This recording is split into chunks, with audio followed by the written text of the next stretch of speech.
Inspector Amudhavan இளைஞராயிருந்தார். மீசைக்கு எண்ணெய் போட்டிருந்தார்.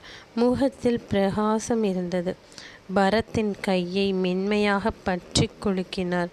பார்வை சுசீலா மேல்தான் இருந்தது. உட்காருங்க மிஸ்டர் நியூட்டன் போன் என்றார். சுசீலா சுவரில் குற்ற விவரங்கள் படித்தாள். லாக்கப்பில் மூலையில் உட்கார்ந்திருந்தவன் எழுந்து வந்து கம்பியை பிடித்து கொண்டு தலையை சாய்த்து பார்த்துவிட்டு ஏதோ முணுமுணுத்தான்.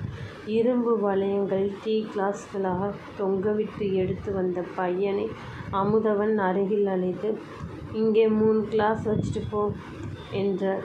சொல்லுங்கள் சார், நான் என்ன உதவி செய்யணும்? நியாயமாக நாங்கள் தான் உங்களுக்கு உதவி செய்யணும். ஃபோட்டோகிராஃபர் விமல்தாஸ் மர்டர் கேஸில் எவ்வளோ தூரம் வந்திருக்கீங்க? 1 இன்ச்சு கூட நகரலை சார். முத்துப்பேட்டையிலேருந்து பேரண்ட்ஸ் வந்து பாடி வாங்கிட்டு போனாங்க. பாடி அவங்கள தரோவாக விசாரிச்சிட்டேன்.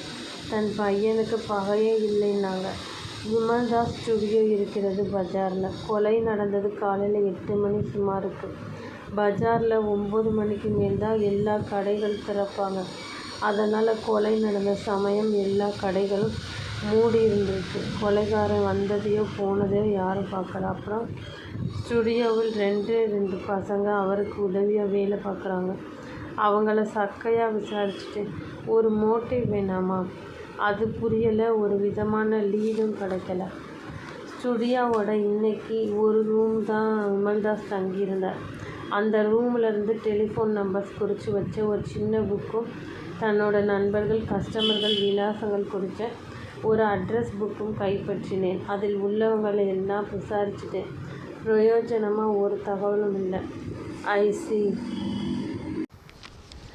அவர் ரூமில் ஒரு லவ் லெட்டர் கிடச்சது.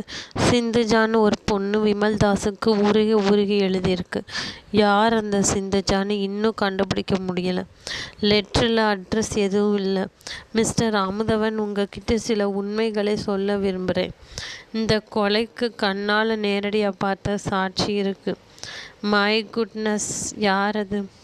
அந்த விட்னஸுக்கு இன்னும் இந்த கொலைக்கான முழு பின்னணி விவரமும் தெரியும். கொலை செஞ்ச ஆளை தெரியாது. ஆனால் கொலை செய்ய அவனை அனுப்பி வச்ச சூத்திரதாரியை தெரியும். அவர் ரொம்ப பவர்ஃபுல் மேன். அவர் ஒரு பெரிய சதியில் சம்மந்தப்பட்டிருக்கிறார். ஒரு அழுத்தமான ஆதாரமாக அவரை விமல்தாஸ் ஃபோட்டோ எடுத்துட்டார். அந்த நெகட்டிவ்களை கைப்பற்றணும். அவருக்கு அதுக்காக நடந்த கொலை இது. ஆனால் நெகட்டிவ்களை அவர் கைப்பற்றலை. அவர் அனுப்பிச்ச ஆள் ஏமாந்துட்டான். நெகட்டிவ்களை விமல்தாஸ் ரகசியமாக பத்திரப்படுத்திட்டார்.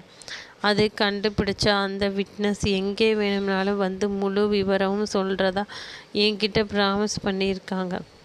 ஒரு கொலை சம்மந்தப்பட்ட விட்னஸை மறைச்சி வைக்கிறது சட்டப்படி தப்பில்லையா பரத்? தர்மப்படி கரெக்டு சார். இப்போது அந்த விட்னஸ் முன் வந்து வாக்குமூலம் கொடுத்தா அந்த விட்னஸை நீங்கள் கோர்ட்டுக்கு கொண்டு வரதுக்குள்ளே தீர்த்துடுவாங்க. கேஸ் ஹோயா பார்ட்டி அவ்வளோ பெரிய ஆள் சார். நான் சொல்கிறத நெகட்டிவ்ஸை வச்சு அந்த விஐபியை வேறு ஒரு விஷயத்துக்காக கேள்வி கேட்காம அரெஸ்ட் பண்ண முடியும்.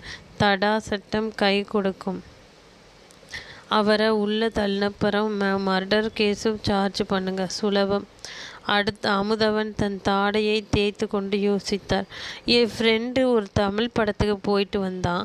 படம் எப்படி இருக்குன்னு கேட்டேன். வசனமெல்லாம் தெளிவாக புரிஞ்சது.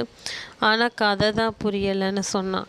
அந்த மாதிரி டீட்டெயில்ஸ் நீங்கள் சொல்லாததால் எனக்கு குழப்பமாக தான் இருக்குது.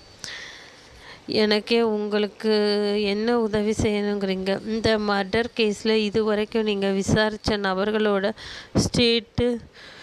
ஸ்டேட்மெண்ட்ஸ், நீங்கள் கைப்பற்றின அட்ரஸ் புக், டெலிஃபோன் புக், இது எல்லாத்தோட ஜெராக்ஸ் காப்பி வேணும் சார்.